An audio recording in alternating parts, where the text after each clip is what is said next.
As I think all of us here know, this is a series which has been started in an attempt to reintroduce uh, some of these seminal books by Sitaram Goelji, because the context in which he had written it in the 90s, some of these books, it is still maybe even more relevant today. And it is very much the need of the hour to have a kind of Hindu renaissance all over India. This particular book is actually a summary of a book by what's his name? Ram Gopal Mishra. Ram Gopal Mishra's book is the original book, of which Sitaram Goelji has made a small summary. And last time we had the first chapter, which was National Perspectives. And it is actually, uh, there are certain fundamental points which we need to keep in mind. Uh, First of all, the way in which our history has been told has been from the perspective initially of the British and later on by the Nehruvian historians. And they have served to actually distort the whole narrative in such a way as to really weaken the psyche of the nation. So, what Sitaram Goelji says is that our history should be the history, first of all, of the greatest civilization on earth. And there should be absolutely no doubt about it. But unlike other civilizations, the foundation of this civilization is a vast spiritual foundation, a vast spiritual vision, he calls it. So, if you were to actually, if you want to understand this, you should have a look at all the other civilizations that we have had on Earth. And I'm told that UNESCO has listed about 46 civilizations. Most of them have come up and then disappeared. In fact, there is no civilization which has been, which has the kind of historical continuity that we have. Okay, Avijit has come. Welcome, Avijit. Yeah. So, since Avijit has come, we can give him Abhijit, you're on mute. We can give him the podium Sorry. Okay. to start, By and the then way, we will come back to it, what we were talking afterwards.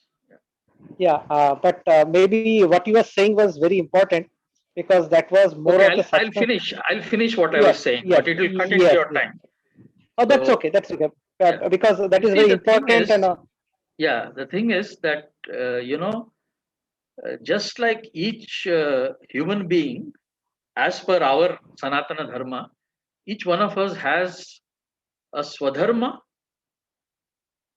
and a Swabhava, which corresponds to that Swadharma.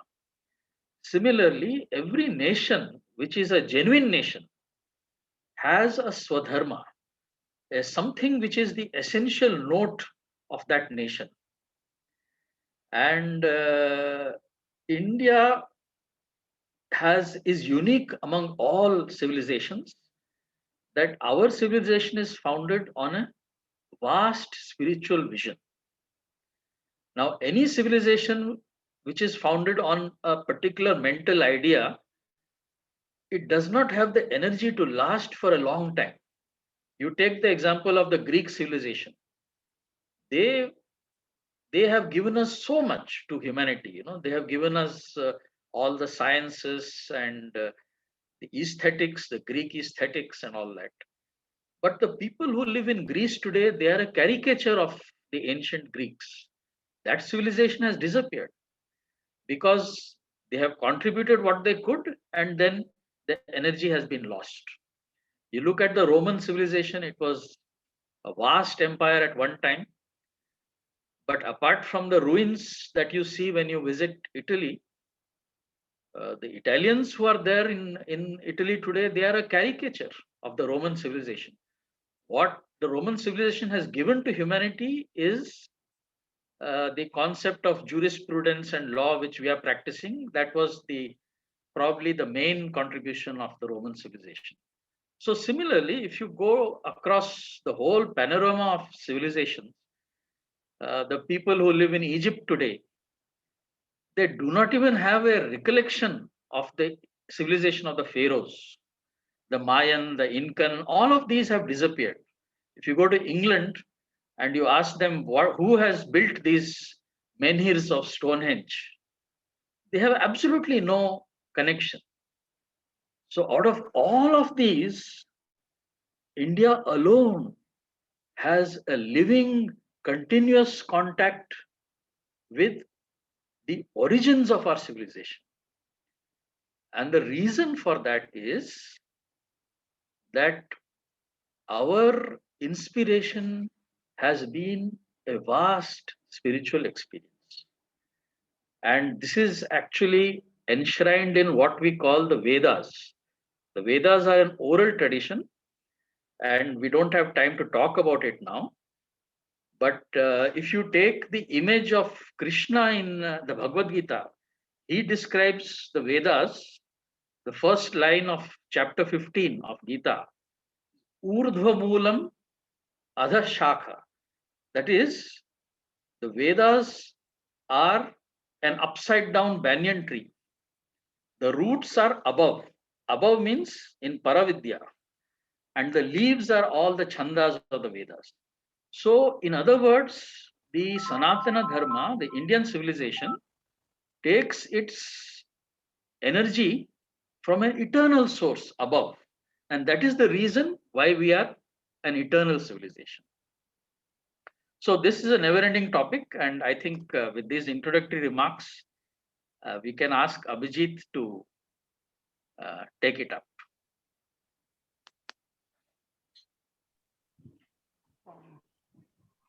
Hello all. So I would just request maybe Arnav to share my slides as I had to join only from the mobile handsets. So I think Arnav, if you can just share the slides. Yeah. So even I mean these are some more slides about the second chapter, but as Arnav requested and as Dr. Kiranji said that the initial version that he said, there are two things. I mean, why I really appreciate Dr. Kiranji is that he summarizes and the full essence why we are taking these sessions. Like our history, I mean, there are two things, as he rightly pointed out. Our history, unfortunately, has been taken from some, or I mean, resources or authors or whatever you may say, who were not Indians. You see, we say only from travelers, from Megasthenes, Yuan Alberuni, Ibn Battuta, and even till up to V.S. Smith, who have laid the foundations of our history, are not Indians. And we as Indians have the every right, in fact, the every right to know our original history. Now, the moment the history is written by someone else, so if I write the history of England, I will write it the way I perceive it. But I not being a British English or a British, so I cannot perceive the culture of that. So as he rightly said, the Swadharma and the Swabhava is never understood or completely understood by someone just visiting our place as a traveler. So it is our eternal right to understand our history from our perspective and present it to the world. The second thing which has happened is it has been an all through our history that we have been taught in our schools have been we have been taught about that we were independent, we were a nation only from 1947. Previously, the British ruled it, and previously the official rulership was the Persian kingdom, and previously the Turkish and the Islamic and so on and so forth. Islamic, the different ages of the Islamic, which is absolutely not true. Even even if we consider any rule, any empire that have existed, I mean, and we are also taught the Mughals were the greatest and the best rulers of India. Forget about the atrocities and other things that have happened during that period, and the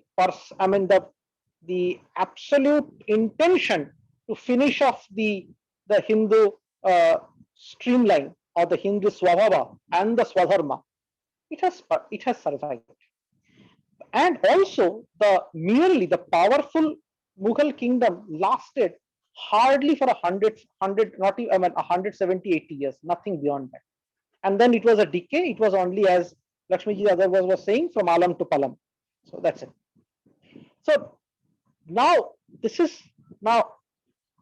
in order to understand the real history, we have to understand what was the strength in ourselves and why we survived. That is definitely we have to understand. But even before that, we first try to understand the chronology of events and the resistance that we happened. Why that is important is also why that is important today, because there was a question raised. Okay, things have happened 1,000 years ago. Why should we again try to reverberate up now? Why should we try to even dig into those stories?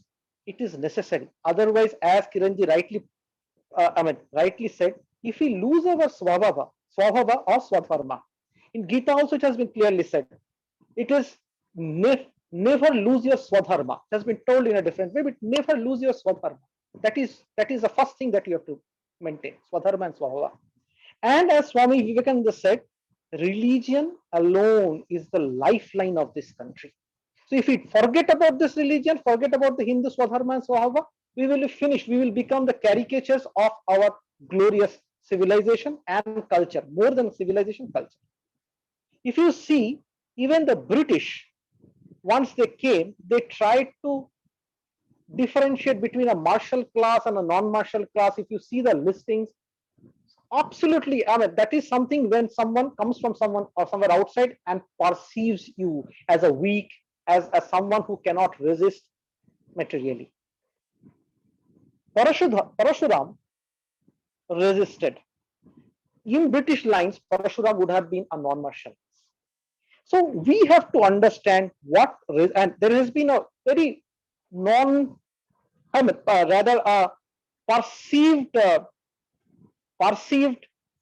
notion that has been propagated that we as Hindus or Indians we could not even stand up to the Arabic expansion or the Islamic invasion. Why Arabic? Because Islamic invasion started with the Arabs. Islam is an Arabic religion which started in Arabs by Prophet Muhammad, and then over the caliphs and the other things, the expansion happened. And exactly, I want to start the second chapter. There are two sections of the second chapter. First is the Arab expansion in Sindh and the resistance and aftermath, and then there is the Kabul and the Zabul, kingdoms of Kabul and Zabul. So if we go to the first slide, I wanted to the first slide is the Caliph, the Caliphate. Now the Caliphate started in 623 AD, exactly 632 AD. In fact, after the death of Muhammad, and after this, Abu Bakr was the first Caliph. The second was Umar bin Khattab. The third was Uthman or Usman. The fourth one was Ali Talib. The fifth was Hassan, and these were only the so-called Rashidun Caliphate, and then we moved into the Umayyad Caliphate. Which was actually responsible for the major expansion. The main reason being is the the empire initially got divided into the Syrian section and the Iraq section, and then there were a lot of flights till they kind of consolidated under the caliphate under the Umayyads. And why Umayyad is important is this is the exact time period when Sindh was captured by the Arabs. Everything started from Umar, the second caliph. So although the sequence of caliphs have been a little different by the book, I just tried to get exactly the same name, same thing, but exactly the way maybe they look at it. Can I move into the second slide? Arnab, can you move into second slide? The second page. Okay, the triangle also shows that since when the caliphate became hereditary. Okay.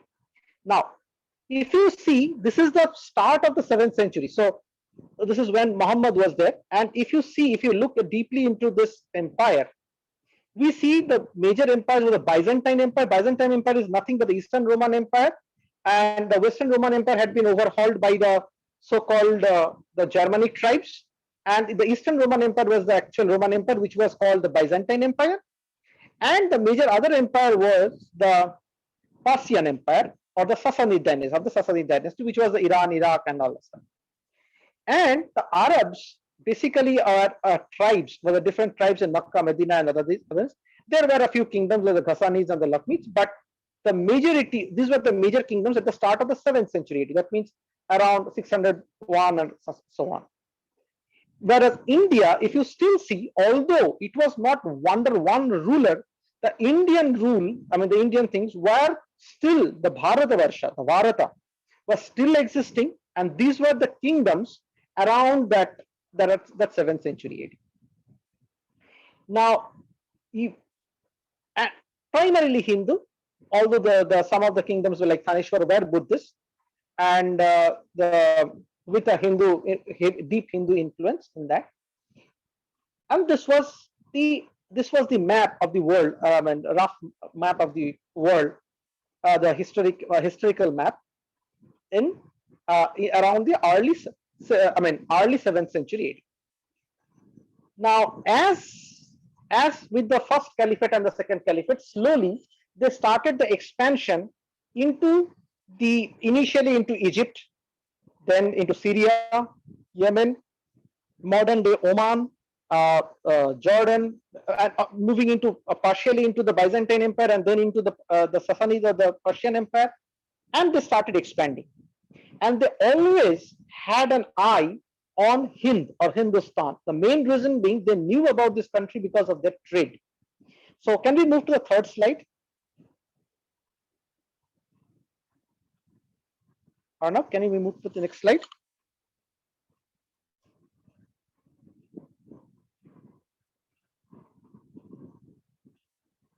Yes. Now, thank you. So, what we were taught were that the Sindh fell in 711 AD or 711 or 12, 711, 12 AD is when the kingdom of Sindh fell to the Arabs. But what is not being told is that it was basically almost an attempt of 100 years of Arab invasion and wars, which was heroically resisted by the Hindus over this entire period, both naval as well as land army. And each time they invaded, they met with severe failures, which have been chronologically and intricately described in this slide. Along with the mentioned book from the Voice of India of the Hindu resistance, and these are chronicles or chronologies not only documented by eminent historians like Sitaram Goel or Dr. Mishra, but also the same thing has been recorded by the Islamic historians even of modern day Pakistan. Unfortunately, although they are taught that these resistances, in India it is not taught. I will give you all these references in when I share these slides, final slides. It all started in 636 AD under uh, under the Arab governor of Oman and Bahrain, modern day Oman and Bahrain, Usman al Tafiq, and the Caliphate of Umar. And he sent 3 expeditions. One led by himself, which was supposed to land in Thane of modern day Maharashtra. The second one by his own brother, the Arab general Hakam As, which was supposed to land in Bharuch. And the third one was near Debul in Sindh, near Karachi. Now, as we all these 3 expeditions were met with utter failure. Fortunately, they were fortunate enough to return back safely from Thane and Bharuch after complete unsuccessful campaigns. In Debul, they were thoroughly defeated, and the Arab general Mukira was killed. So this was the first, the first invasion of India, and this is what they used to call the Ghazwa-e-Hind, and they started about capturing the Hind and establishing the Islamic time. Now, the second one, this is after 7 years. AH is nothing but the Hijra calendar. So in Anglican terms or in English terms, they mention AH, or sometimes they mention only H. That is what 15H is. So the second one was after 7 years. The Makaran is one area of the erstwhile Sindh kingdom. If you have seen my previous map, the Sindh kingdom was the kind of, consisted of modern day Sindh and Balochistan, and it was the westernmost kingdom of India, around central India, but it was the westernmost boundary was Sindh, bordering the Persian Empire. Now, as they could proceed, before the capture of the Persian Empire, it was mostly the naval expeditions which were made. Once the Persian Empire fell and they could reach the borders of Sindh, they could even do land. They could proceed with land invasions. In 643, initially, Makran just was captured and fell to the Arab generals, and they tried to proceed to the east of the Sindhu River, or the Indus, as we mentioned, and was met with a valiant general, Rasil, who defeated them and stopped them then and there. Seeing the massive losses, the Caliph called back the Arab generals, and hence they could not hold on to Makaran as a rule by such. And they, not only Makaran, they had also got some areas of Kalat, or the fort of Kalat, which is also in modern day Balochistan.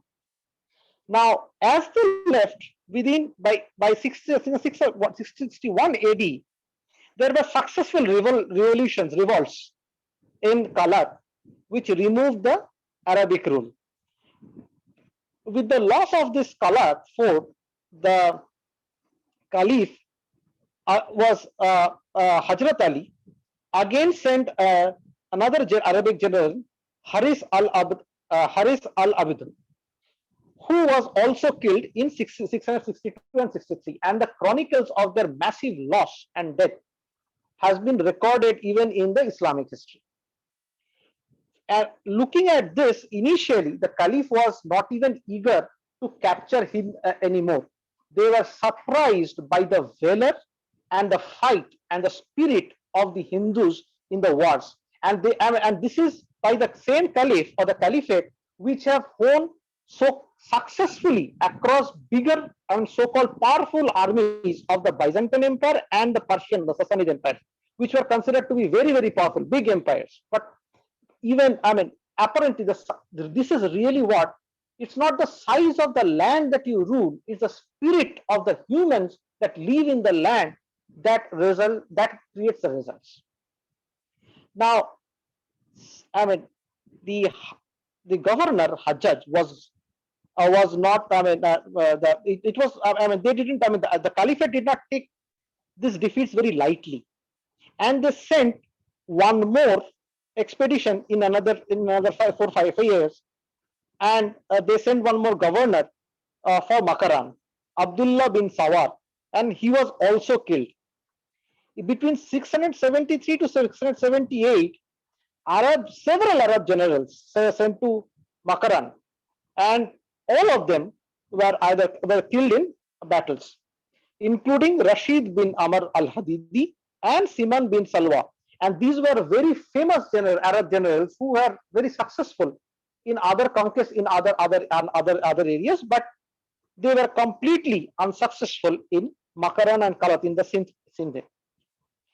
After this, it was basically a complete hiatus because they understood Makaran being a very border area where exchanged hands. I mean, several areas of Makaran exchanged hands, but the caliphate was not very keen, not or neither were very confident of sending any more armies to India.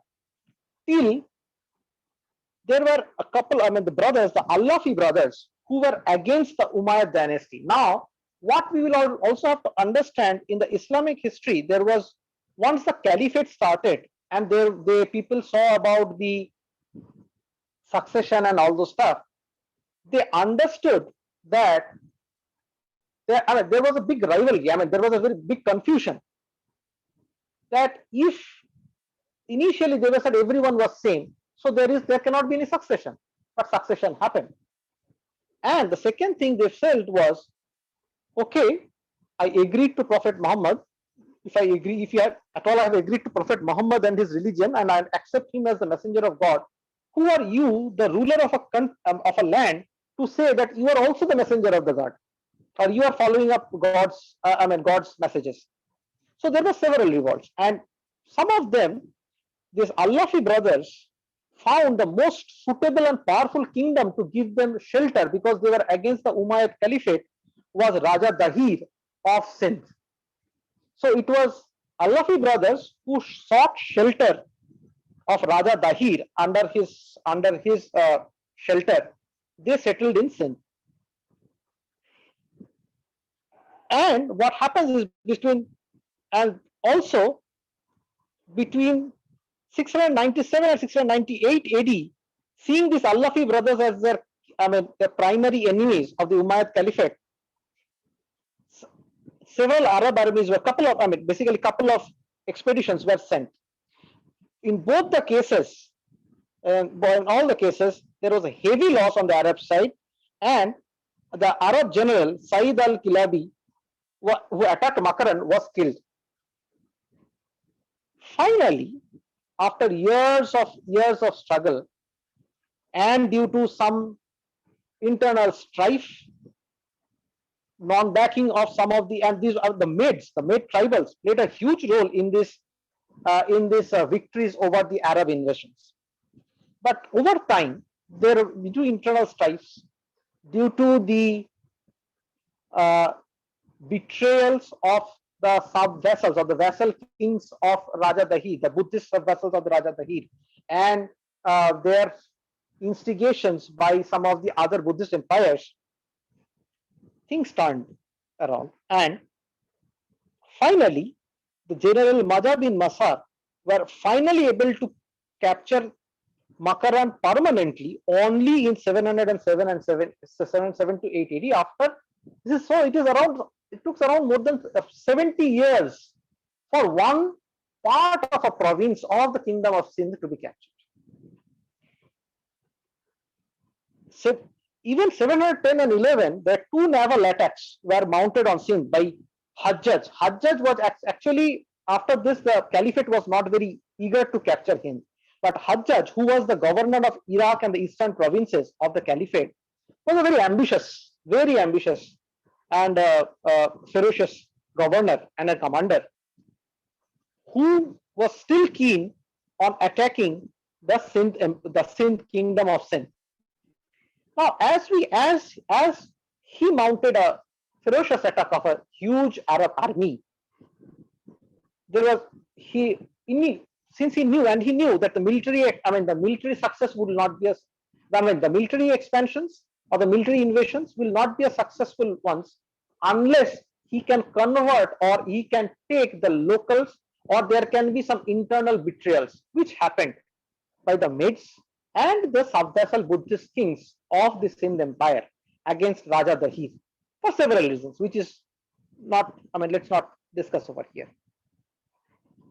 They were, but so two naval attacks initially was done in 710 and 11 by Hajij, and even they were severely defeated and killed. So we were powerful in our navy, we were powerful in our land army. So it's not never the weakness, it was never the weakness of these kingdoms that resulted in the defeat of the Sindh. Finally, it was 711 that in the two battles, first the Jaisa, his son was defeated, and then he tried to prevent the Arab army to cross the river of Indus, and on the banks of the river Indus, it was Raja Dahir was defeated, and as something that we will discuss later, there was, which is never the culture, never the culture of the Hindus. They cut the head of the dead, which is never the culture of Indians, of the Hindus, and send it back to the Caliphate. His supporters, his loyal supporters, still recovered his body and performed the last rites according to the Hindu traditions, even after that. So what I want to stress is upon that we stick to our culture, we stick to our swabhava and swadharma, even in battles, and we do not lie down. We are not weak, we are not militarily weak, we are not expansionists, but we are never militarily weak. Can we go to the next slide?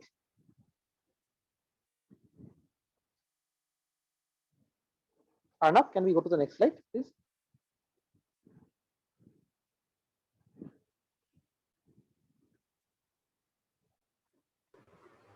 Vijit, I have gone to the next slide. Can you see 7th century? Yeah, we can. Yeah. There is a lag. Yeah, there is a lag. Okay. Oh, sure. No problem. Sorry. Now, if you see why I put the first map and the second map, by 100 years, the Caliphate has now expanded from the North Africa. The Byzantine Empire has now shrunk out of Asia. Persia, the Sassanid Empire no longer exists. There is no Syrian Iraq Empire. The Sassanid Empire, including the province of Iraq, Iran, everything is gone. There is the Ghaznavids do not exist.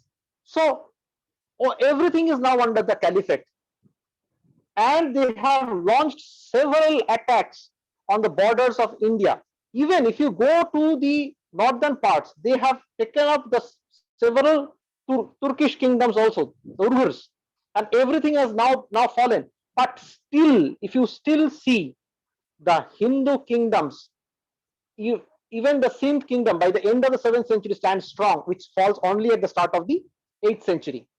So what I wanted to say was, this is exactly the replication of the facts that I told in my previous slide, that although the Islamic expansion or the Caliphate expansion happened over this century of a huge area, India remained untouched and just to remind you, now we are almost at the middle of or towards the close of the Umayyad Caliphate. So the Rashiduds have gone, and the Umayyads are towards the end of the reign, and still they have not been able to touch the Indian heartland. Now we go to the next slide. What happens after Sindh falls? Now, yeah, I've got that. Thank you. Now, as we understand, with the fall of the Sindh, with the fall of Sindh, with the fall of Sindh, exactly what has happened in all other parts of the world. Once even for the Sassanid Empire, major battle, they get defeated, and slowly their kingdom is overrun. The religion is completely changed from the Persian religion. Only the few surviving Parsis just come over to the same Gujarat coast for survival. So the religion is changed, everything changed, and we are into a completely different era, in a complete Arabic culture. Swabhava and the Swadharma of Arabs have been now entrusted upon the Persia from the borders, borders of Europe. Now the Byzantine Empire has shrunk.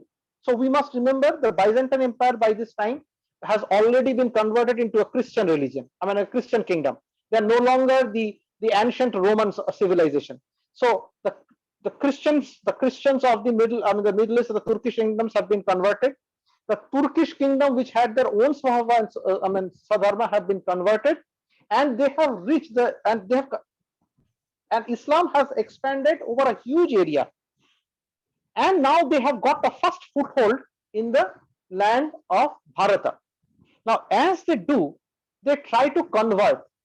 It's not that the initial conversion didn't happen by force and the ruthlessness which they did to protect some women, but what I want to mention that even after the fall of Raja Dahira, his son resisted until he fell and was converted.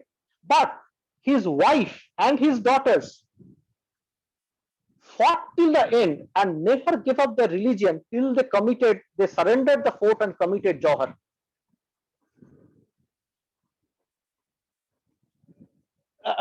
And now Muhammad bin Qasim, who was supposed to be the great Arab general who established the Arab kingdom in Sindh, now tried the age-old policy of the caliphate to expand the Arab kingdom in India and spread the religions. They were successful, as we will show in the next in one of the maps below, and we will discuss when we discuss about the expansions of the land. They could only expand in Sindh to Gujarat and in the kingdom of Brahmanabad, and maybe towards the borders of the Rajputana, but they could never win anymore. First, they were defeated by the Gurjar king Jayabhatta IV, along with king of Ballavi, and they crushed. Inscriptions mention that they crushed the Tajika army or the Arabs in 1736. Although the Jayabhatta's kingdom or the Gurjar kingdom was overrun by the Arabs, they were stopped in further forays into Gujarat, or they could only capture the parts of southern Gujarat, but never foray further due to the victory of Chalukya viceroy Avani Janasraya Pulakesin. He was actually the son of the ruling Chalukya king, and he defeated the Arabs at Navasari in 737 AD. Not only he defeated them from further expansion in Gujarat, but even in Rajputana, Raja Bappa Rawal of Mewar, he sent his emissaries to the Chalukya king Pulakesin as well as the Pratiharas, and they combined to defeat the Arabs in 738 AD in one of the early Rajput Arab battles.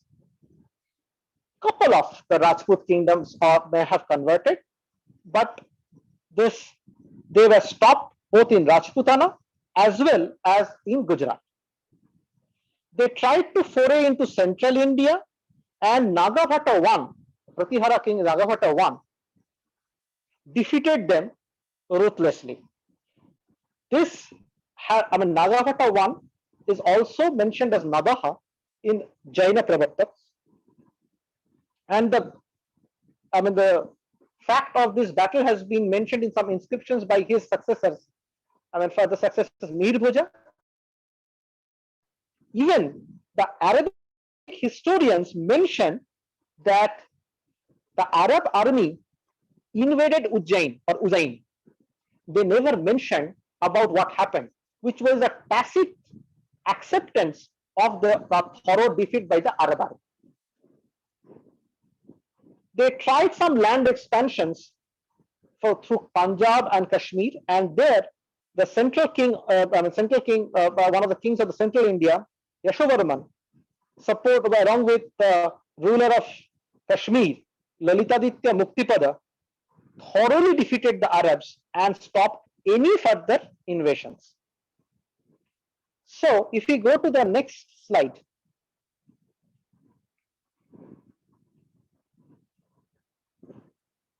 as I mentioned, so it was a small expansion, and even the history from even if you read the Islamic history, I got the reference even from Pakistan. They mentioned that the Arabs initially were successful, but simply they could not expand about their infighting, the fear of the caliphs to foray into further India because of the loss of Muslim soldiers and corruptions, and as they could not actually win over the morality of the Indians, the Hindus survived. Initially, the so-called appeasing historians will mention this as the broad-mindedness of Arabs, but which is absolutely not true. Had it been the broad-mindedness of Arabs, Persia or the Zoroastrianism or the Persian religion wouldn't have been militarily thrashed. Conversion wouldn't have happened in Persia. So the treatment meted out to the non-Muslims or the infidels, as they used to call in their language, was always ruthless. It was the power of the Swabhava and Swadharma of the land which prevented the change of culture in India. Arab travelers to India of the 10th century also speak about only two independent Arab principalities with Multan and Mansura as their capitals, which is nothing but a small province in Sindh and Multan. They say the other areas of Multan did not convert. They even mentioned that they could not capture Multan because of the presence of a temple. It seems the soldiers derive their strength out of the faith of the temples, of the religion. Our temples never teach about capturing other lands, but they always teach about the Swabhava and Swadharma, which needs to be protected. It also has to be kept in mind, and this is not just for the Arabs. It has been historically. Several invasions have happened from the times of Alexander and others. It continued and it will continue over the next hundreds of years, which we will see in later chapters and later discussions. They have tried to capture India, change the morality of Bharata, which has never happened. Even had it not been a complete hard partition of the country in 1947, still the temples and the temple followings, the Hingaraj temple and the others of the Balochistan Sindh area still existed. So the culture of the Sindh and the Balochistan is still the bane even in today's Pakistan, because they derive their Shakti, the eternal and the internal Shakti of ours are derived throughout the ages. It is the external nature which result in our internal strength.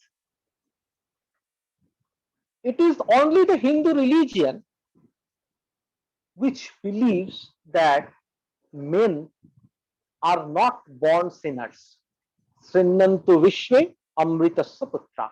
So if you are born out of Amrita, if you are born out of immortality of the soul, how can you die? How can you be a sinner? You can never be. So our strength we derive from the mool of the Paramatma or the universe, and whatever we have, we hold inside us. So our culture have always thrived. Next, can we move to the next slide? I will complete the next slide and then go ahead with some more discussions. Yeah.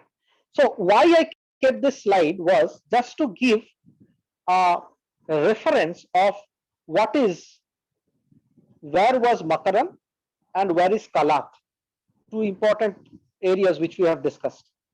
And this is exactly towards the western bank of the Sindhu River, Makaran and Kalat. This is now the part of, this was the part of Pakistan, which was, it is a British rule map, but with the Pakistan map and all this stuff. Not to the west. I'm not very keen on this, but this is exactly what was mentioned. So basically, they were only able to move towards western borders, and it was the border principalities which changed hands. Arab expansion in India was, effectively and complete failure, except for a few principalities. So that is what, there is a second part of Kabul and Zabul and the invasions of the northwestern India of the Bamiyan kingdom and others. I wish to discuss in the next session, because that itself will take a lot of time for us. And I want to also discuss some difference in expansion of culture and expansion of military. So although the Pak map is not extended, it is not, it was, I will correct this map while I send it to all, because this is not a correct map, but I could get an exact Makaran as Makaran and Kalat regions had to be just pointed out. So that's the only reason I have done that. I will correct this map, and when I send out this to all, no doubt about that. So now the thing that as far as the discussions are concerned, as far as the second chapter is concerned, it is only half the chapter. But what I wish to also discuss is the cultural expansion of India happened even after this, mostly by the southern kingdoms of the Cholas, Pandyas, and we had naval cultural expansion into the Far East, Far East as well as Southeast Asia, and the so-called ASEAN countries of modern world. And even in those places, even if you see there were Islamic invasions, there were the countries changed. Even the Indonesia is supposed to be the countries with the maximum Muslim population. But even today, if you see their names, Sukarnaputri or whatever, even the architectures, their culture, still have our influence. Now, why is it the fact that as Kiranji rightly pointed out, the Hellenic, the Hellenic or the ancient Greek culture faded away, ancient Roman culture, the Roman system of governance, the Roman system of the Roman Empire faded away, but the Indian culture existed. One thing, if you see in the map of India, or the world map that I showed, we do not, our Mauryan so-called, okay, by the way, some of the Rajput empires are traced back, or the smaller principalities traced back to the Mauryan kings, to still the Mauryan lineages. So effectively, if we see, which existed till middle of the 8th century, so it was a 322 BC when Chandragupta Maurya started his kingdom, and the lineage or whatever existed till the middle of the 8th century. So it's almost 1100 years. And we know more about more about a few hundred years of couple of hundred years, less than 300 years of Mughal rule, more than what we have done before. What we know about the Mauryas or the Rajputana kingdoms, the Rajputana culture, the Sindh culture, the Gujarat culture, the Chalukya culture, the Rashtrakuta culture, they have existed for far more period. They have far more deep-reaching consequences, far more architecture than what they do. But Bharata, as we mentioned, and as we will see in all the scriptures,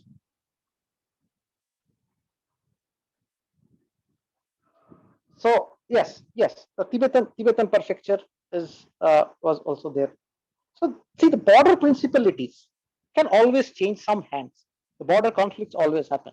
It's a way of life. It's a way of political life that will always happen, have happened, and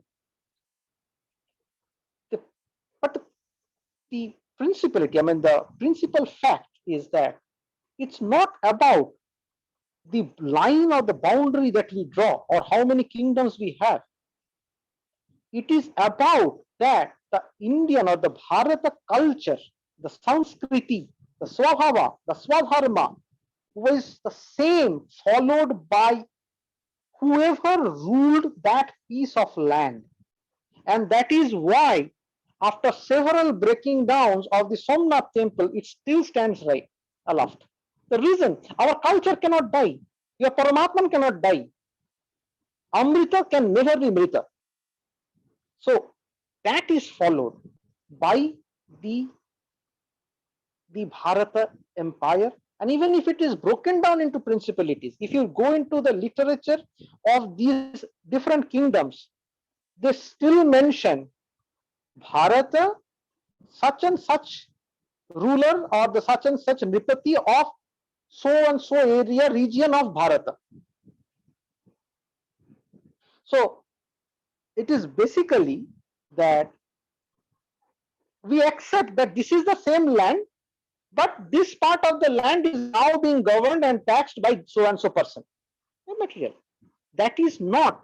But since that is not the primary factor, of Bharata, our culture remains constant.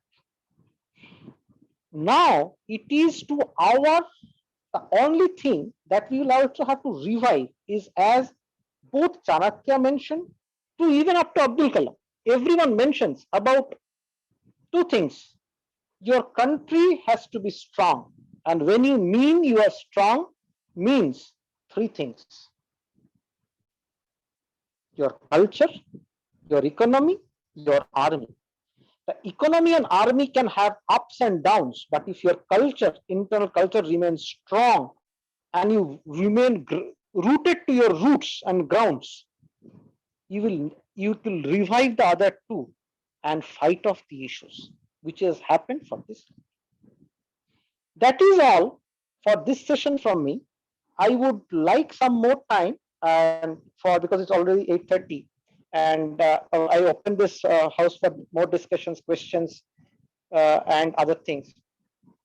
I would like to cover the Kabul and Zabul part of the heroic resistance of those areas, that is the northwestern part, the Gandharva region, as in a later session. And I open for discussions and questions for this on this. Amen. For the house. Fantastic, Abhijit. Fantastic.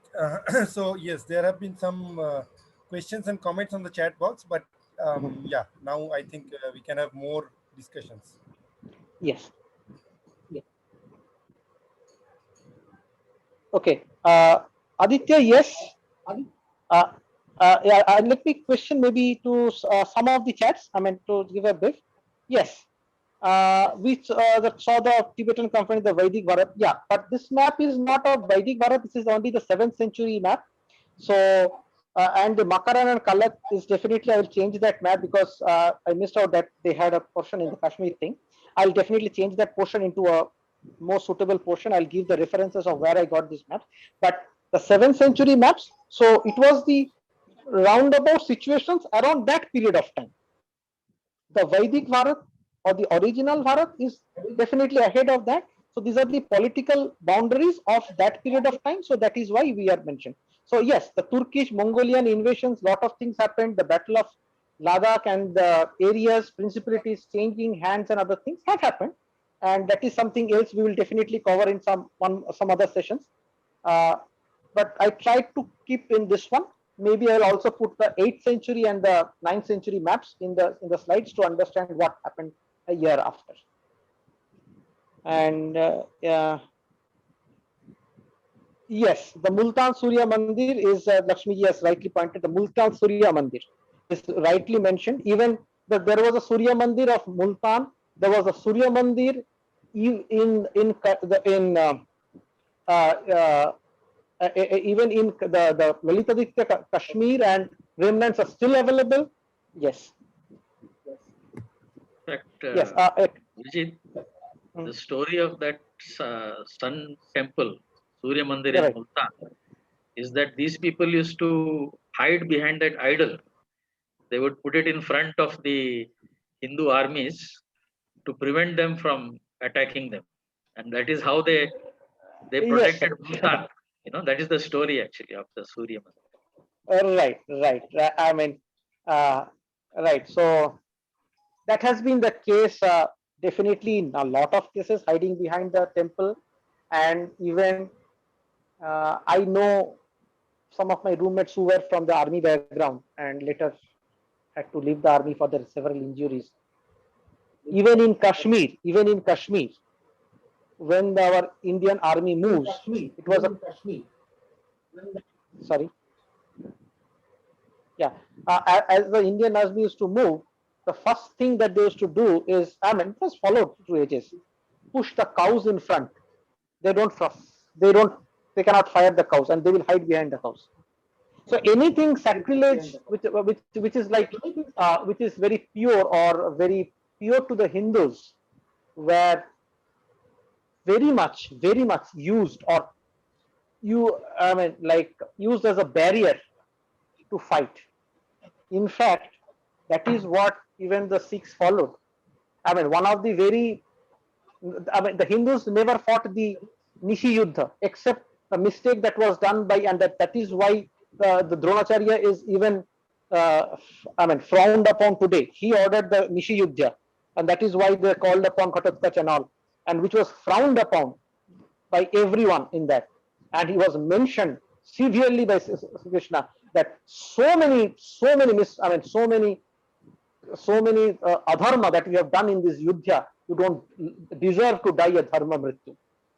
So Nishi Yuddha, in terms of Nishi Yuddha, what they used to throw whenever our armies can sit to eat food, they throw the beef or the meat on our plate so they leave the food.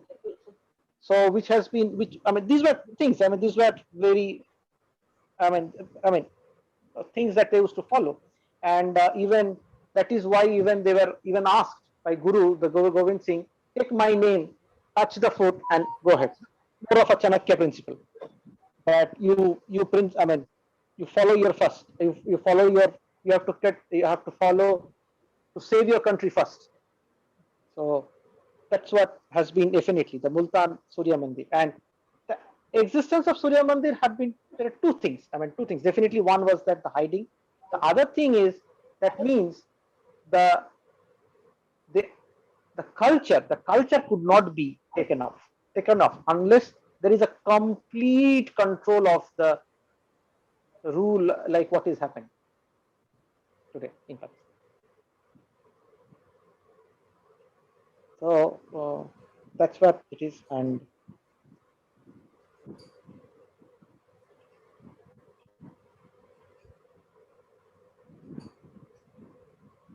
Excellent, Abhijit. thank you. Excellent presentation. Thank you. Any more questions or anything? I think the main points are that this was the most, the biggest monolithic army in the world at that time, isn't it? Right. Exactly. And Correct. they were able to swallow huge empires in a very short time. And not only do that, but they used to Islamize and Arabize those whole places, Correct. including southern Spain, Malaga in Spain. Correct. Whereas in India, uh, they were actually being dealt with by regional kings, not even by a pan-Indian army. Correct. It was just the Chalukyas in Gujarat, and one of the princes in Sindh. They actually chased them up till the river Tigris in Iraq to make sure that they don't come back. That is mentioned in this chapter.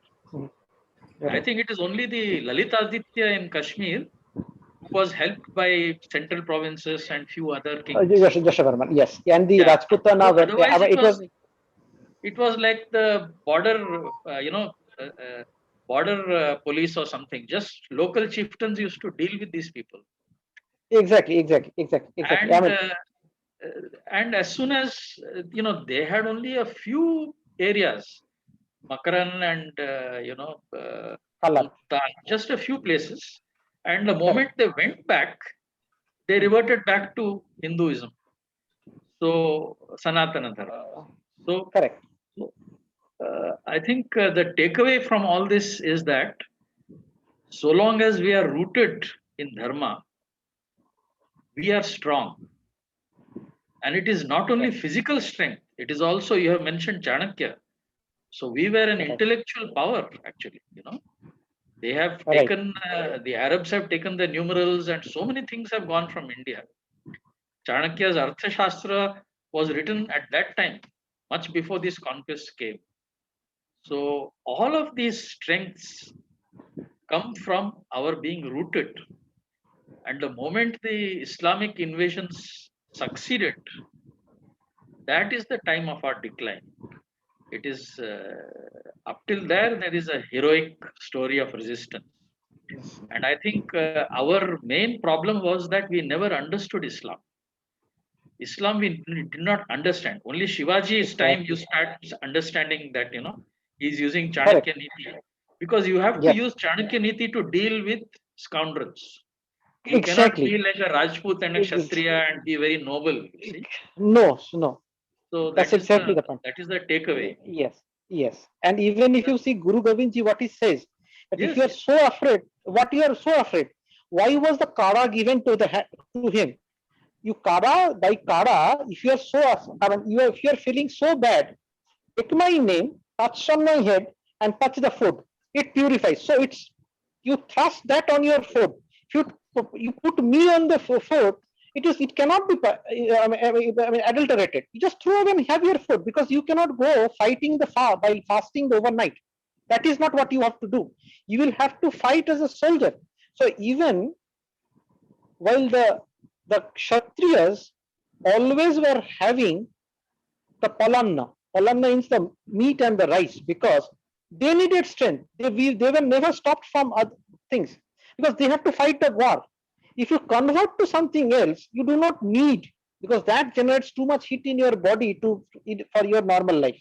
So then you leave that. So it is, you have to have the Chanakya Niti. So it's the battle which is more important. The greater truth is what is important, not the very principles of the I mean of so-called.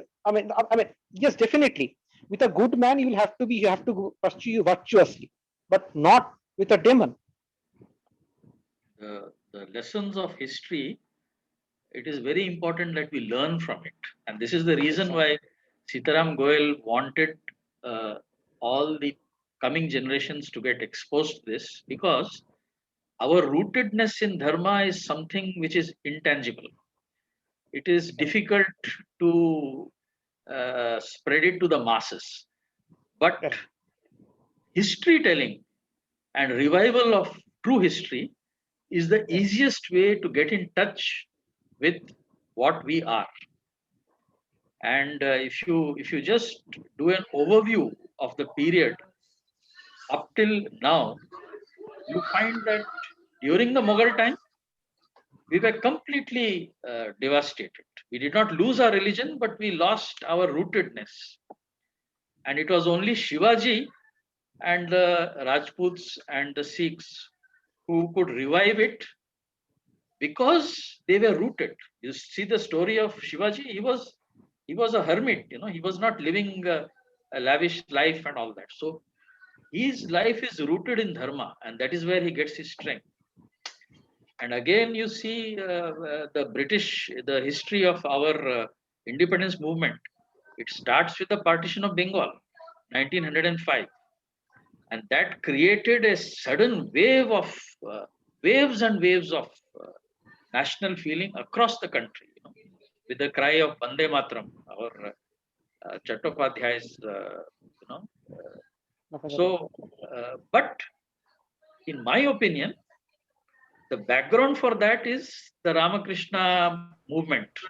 They created that awareness of dharma, and in that awareness, this nationalism awoke. You see, so that is always the secret. That is the secret of the Indian society.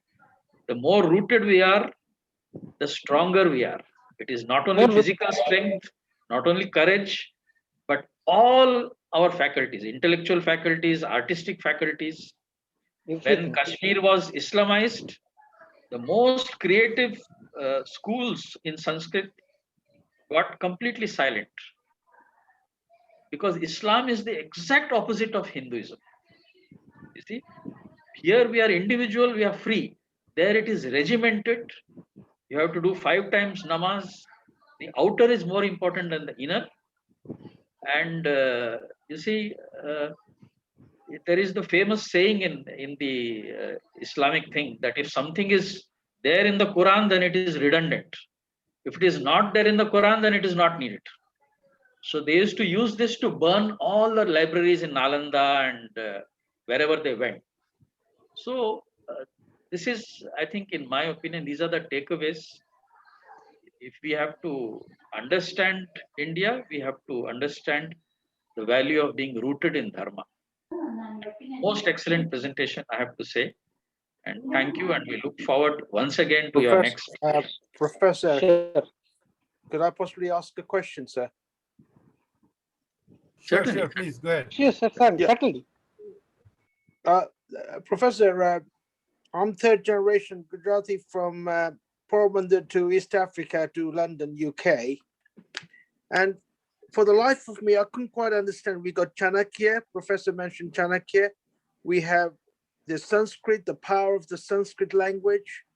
We have so many, I hear that some king was doing robotics, very modern things, the Hindu numerals and so on. We had all this power, all this Shakti, yet we could not defend our boundaries. Why is that?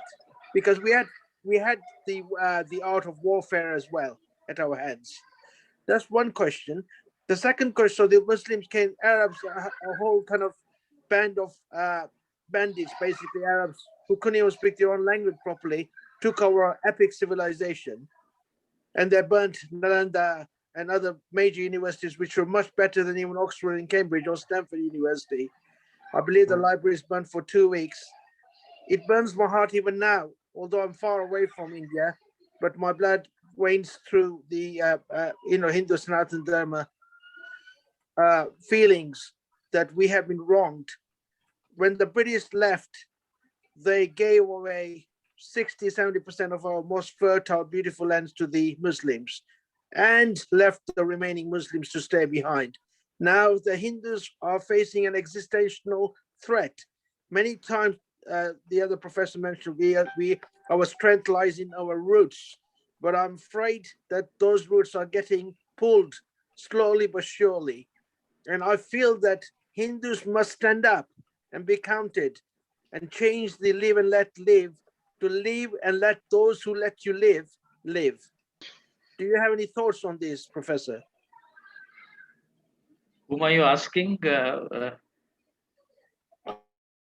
Abhijit? I'm asking both of. Okay. Abhijit, would you let me answer part Yeah, of sure, it? sir, sure, sir. Then you can take the other Sure, part. sure, Yeah. sure. See, I didn't get your name. I'm sorry, but My name is Mahendra Venkanya. Mahendra. Yeah, Mahendra. The thing is that one of the lessons of history is that civilization can be very fragile. Barbarians can destroy civilization, and barbarians need not be always external. They can be within. Today we are more threatened by barbarians from within than from without. So the reason why we are an eternal civilization, Hinduism is a term which has been given to us by outsiders. Our word is Sanatana Dharma. Sanatana means eternal, the eternal law. And it is eternal because it is, I told you the image of Sri Krishna. He says, we are rooted above. It is not a physical tree. Our roots draw their sustenance from an infinite and eternal fount. And therefore, the reason also why we are not arrogant is because our foundation is spiritual. Spirituality makes you humble, it doesn't make you arrogant. Any other nation would have been very arrogant, if they had the achievements that our civilization has produced. But we are there for the rest of the world. And unless the rest of the world understands it, I hope someday they will. But the thing is that civilizations are fragile. Just because you're an advanced civilization doesn't mean that you are not vulnerable. We were vulnerable because we did not understand Islam. This is we were quite self-absorbed. We did not understand what Islam really meant. We used to have our own code of conduct, but we never destroyed idols. We never killed women. We never killed children. Some of these Islamic invaders, they would, they destroyed our temples. They raped our women. These are against the ethics of the samurai code, which the Kshatriyas used to follow. You see? So unless we understand our enemy and we follow the Chanakya Niti, Arthashastra was written way before what Abhijit has described. So that is my take on it. I will let Abhijit answer the rest of it. Absolutely, I completely agree. Actually, it is our fall from grace. Grace, when I say grace, it is our grace lie in the fact of the Sanatan Dharma. See, Lord Krishna, what does Arjuna say? He says about so-called moral and ethics that I know they have done everything wrong. They're kapat. That means they're corrupt. They're kapat. Everything wrong. But still they are my brothers, and how can I throw an arrow to him? The problem what Sri Krishna says is, you being the Kshatriya, your Swabhava and Swadharma is to protect the religious acts. If this is not stopped today, it continues, it will destroy the society and consider you as a coward. They will not consider about your magnanimity. It is your responsibility, absolute responsibility, to finish off these people who have stood by the vice in their lives and the society and by their rulings. Then why others? Because if you do not stop, they will do the vice to others and they will destroy the society. And you will be responsible for not protecting that society from. Now, coming back to the fact, as rightly said, see, it's the so-called civilization is about your might. Culture is about your strength. Civilizations can be destroyed by the nomadic or any monolithic, strong, so-called disciplined in the militarily or militarily disciplined people can come and destroy you. And why the failures? If you see the failures even if you see the failures of the Bharata over the years, has been because when they diverted and the so-called liberals, if they had been liberals, they would have thought the right way, have started attacking the Sanatan Dharma. So when the majority starts leaving the Sanatan Dharma of protecting one's land and tries to accept everything on the others, is when we fall. Even for Raja Dahid, who fought like anything, even the Islamic historians mention it was his mistake that when the larger army was landing in Makaran, he should have prevented the landing itself, except for not waiting for them to come to the Indus and then attack. So it is my responsibility to follow the real Sanatan Dharma, the Chanakya.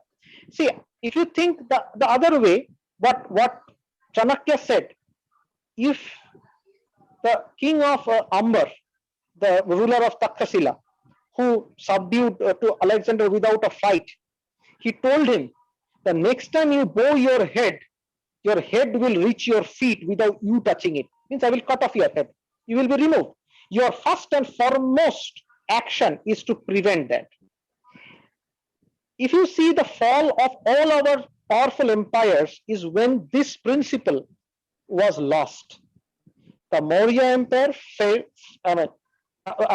collapsed because they gave up their Swadharma, they took up Jainism, they took up Buddhism, and initially they followed the Sanatan Dharma by taking the religion name was different, but then they tried to get into those principles. You were talking about the Nalanda University. The Nalanda University was under the rule of the Palas and the Senas, and the Palas were the Palas were Buddhists, and it was the weaknesses that they incorporated over the period of time, not fighting out, is what caused the failures. The Nalanda University attacks, a university buildings can be attacked by hordes. That is possible. Yes, we have to improve upon ourselves in learning more. There are two stories. One, the Rajputs did not try to learn the power of gunpowder from the southern army, nor did even Atish Dipankar was told to go to China and learn the power of gunpowder from the Chinese and come back. He never came back. If you would have come back, you would have the gunpowder, the power of gunpowder. Now so it is the lack of practice of the real Sanatan Dharma, when we lose the confidence in ourselves and in our Swabhava and Swadharma, is when we lose the battle. Even if you see Swami Vivekananda, as Kiranji rightly said, it was the Ramakrishna movement, it was the Vivekananda movement, that the country had lost complete confidence in himself. When Vivekananda says that I will call you an atheist if you do not believe in yourself. If you believe in yourself, if you believe in the Sanatan Dharma, you can never be weak. If you are not weak, then you will serve your motherland. And I promise you, in 1897, he says, if you serve your motherland for another 50 years, you will be free of this foreign yoke. And exactly 1947. So that is the trigger. And you know what? They were, even the British suddenly at one point of time thought of banning the Ramakrishna mission. The main reason, and banning the Bhagavad Gita, main reasons were all the nationalists were found with two books, teachings of Vivekananda and a Bhagavad Gita. The problem was they could not understand how can these writings inspire people to fight against the foreign yoke. There is nothing written. This is talking about self-realization. Then if you get your self-realization to the Sanatan way, you realize what you should do. You bring in your strength, everything, and you drive away the foreign forces. Yes, so it is the demons inside, within us or among us, who tried to exactly follow what has been told in Gita, paradharma, leaving swadharma and getting into paradharma is what is destroying us. And that can be stopped if we teach our roots. It will never get uprooted. If you see, it will never get uprooted. Otherwise, the Somnath temple wouldn't have been standing on that sea again. There could have been no options of that. There could have been no options of Somnath temple standing on that. There will be phases of decline. There will be phases of problems. What we have to remember, even think of the Navadvip movement or the movement by Sri Chaitanya Deva. Sanatan Dharma taught in Bengal at a time when it was completely Islamic.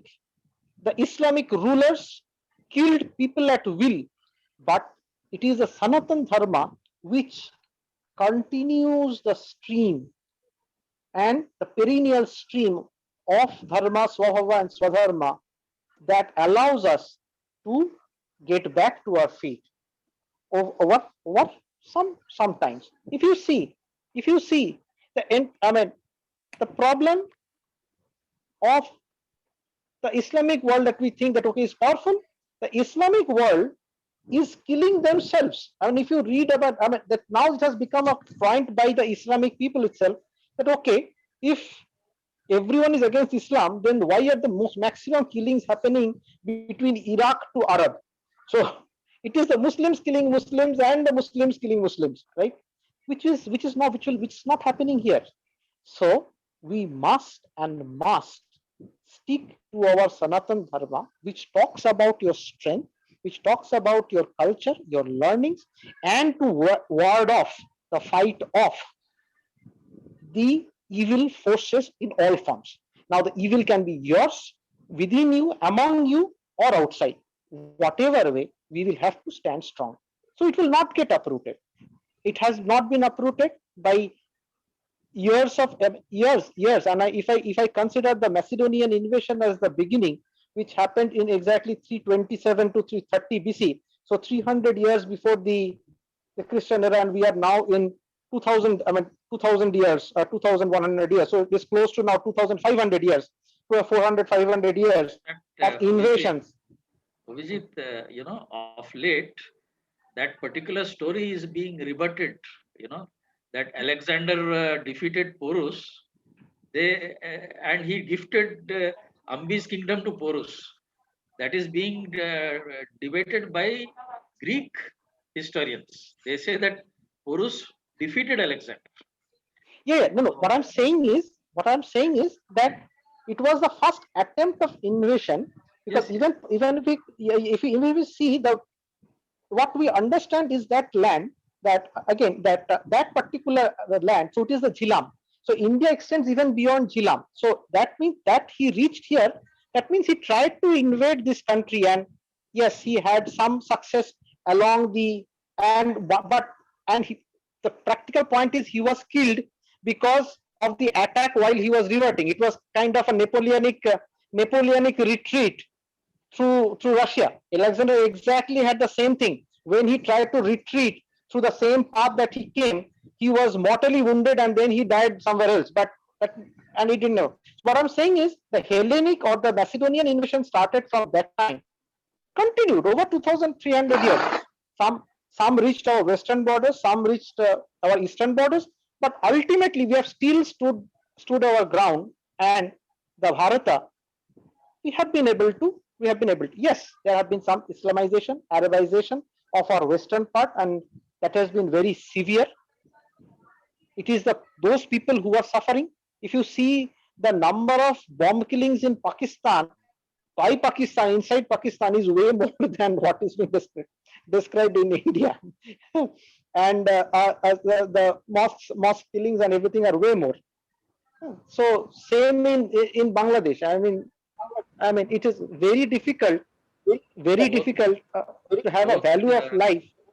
Both Pakistan and Bangladesh are artificial nations. They do not Correct. have a dharma, so Dharma. they cannot last. They cannot last. Believe me, They cannot last. they will disappear from the face of earth.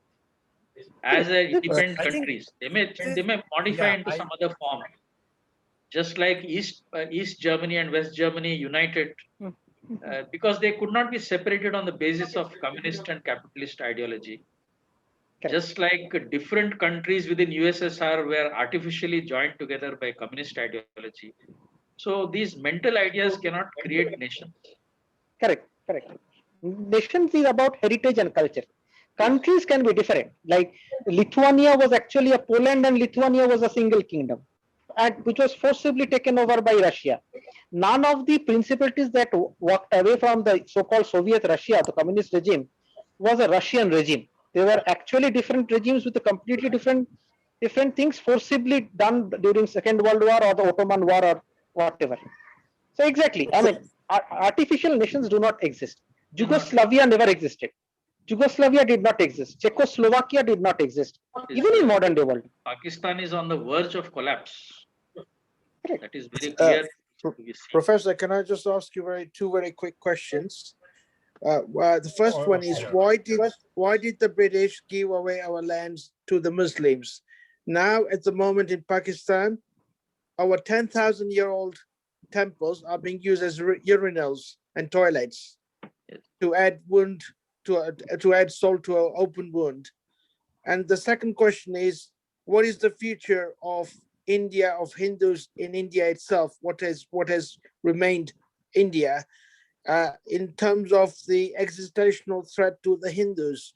Because the Muslim population who asked for Pakistan, they never left because they didn't want to leave their properties. They were selfish and very greedy, and they have remained behind. Their population intentionally has increased 15 times to nearly 300 million now and rising every day. People are, doing love jihad and other jihads and so on to convert. What do you think, in your wise opinion, is the future of Hindus in India itself? Is there an existential threat? Mahendra, you have answered part of your question yourself when you said that uh, uh, the Muslims asked for Pakistan. It was not the British who gave it to them. That's a different topic. It's a very big topic. Pakistan was the creation of Islamic mindset and of Muslims. The Congress party tried to placate them and win them over. That is, in fact, the reason why our history has been distorted. They distorted the history in order to placate the Muslims, but the Muslims never joined the freedom movement. They wanted a caliphate, they wanted a separate country, and they got it. So I don't think we can blame the British for that. It is the creation of the Muslims, and it will collapse. The second part of your question, could you repeat again? Just one or two words. What's the future? What's the future of? I What is the feel future I of feel Hinduism? that the Hindus are being swamped by the Well, Muslims. you are in the UK, and London has become Londonistan. You know that, no? So You're right. you have a mayor from Pakistan. So I am an optimist, and So the thing is that, you see, I'll give you just one example. Everything begins in the mind. That is why Sitaram Goel wants to popularize the true history of India, because everything starts with the mind.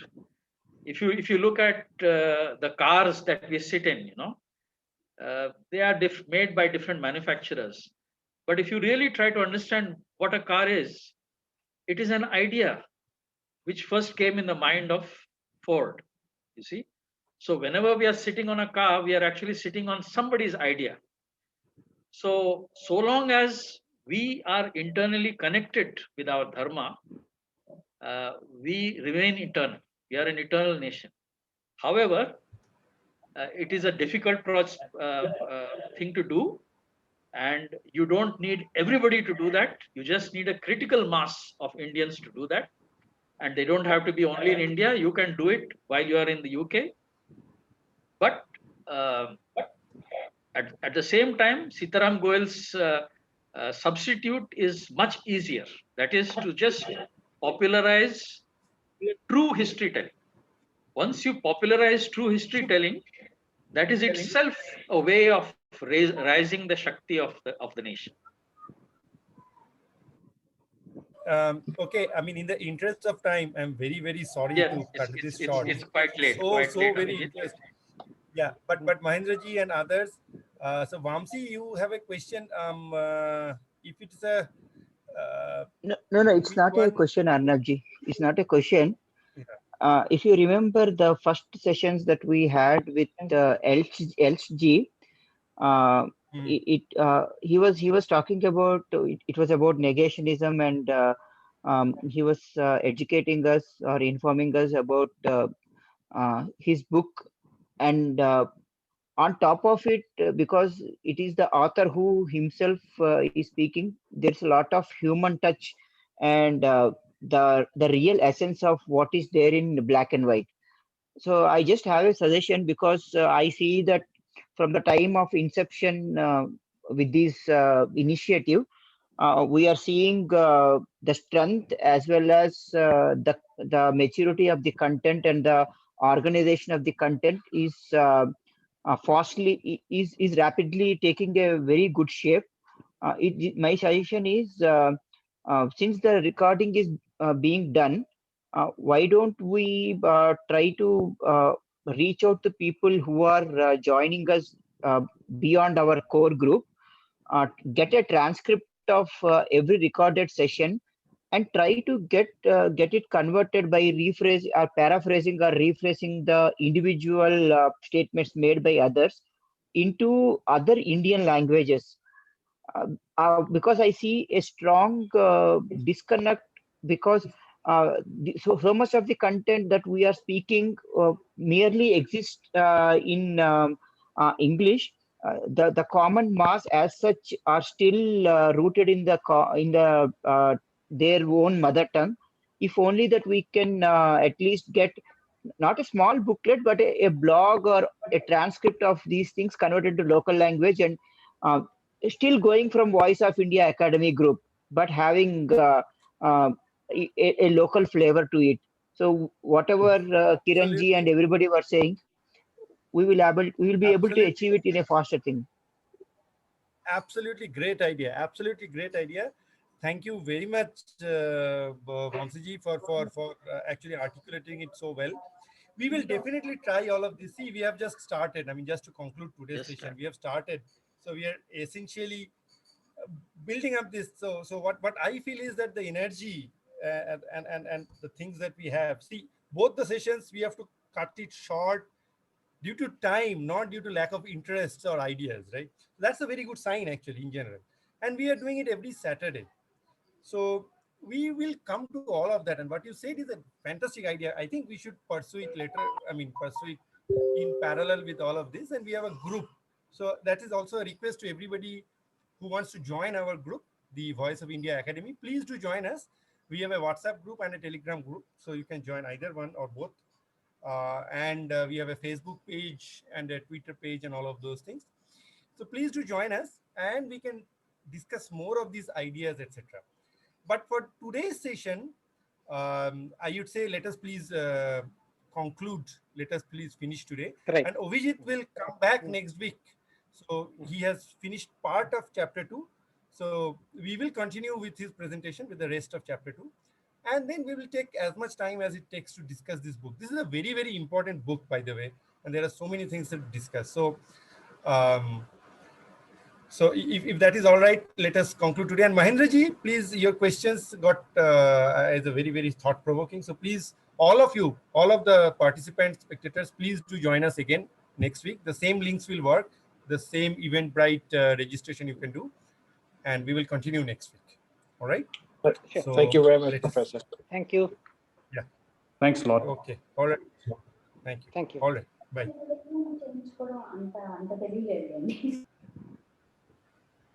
Okay, bye.